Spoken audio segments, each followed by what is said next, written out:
Québec, berceau de l'Amérique française, 400 ans d'histoire, 400 ans de croissance, 400 ans de mobilité. CA Québec partage depuis 1904 l'histoire de la capitale et l'a accompagnée dans sa découverte de la mobilité et guidée pour bien apprivoiser les bouleversements que l'automobile pouvait provoquer. Voilà pourquoi CA Québec a décidé d'offrir à toute la population une œuvre d'art unique grâce à l'appui de la Commission de la capitale nationale du Québec et la collaboration de la Ville. Son cadeau est un legs artistique unique pour Québec, l'Invitation au voyage, une œuvre d'art public extérieur de Maurice Savoie, céramiste sculpteur de renom. Tout le monde a des automobiles, il y en a partout, de toutes les sortes. Puis il y a aussi des véhicules de rêve.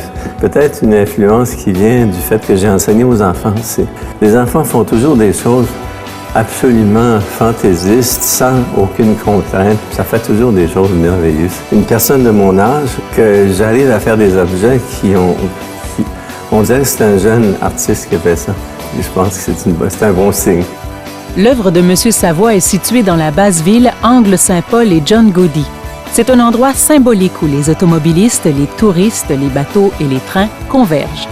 C'est un Maurice Savoie, il n'y en avait pas à Québec. C'est un artiste reconnu, une œuvre qui est ludique, qui exprime très bien qui on est, avec la mobilité, les voyages, l'inspiration, ainsi de suite. C'est comme ça aussi qu'on se distingue, parce que Québec a étonné en 2008.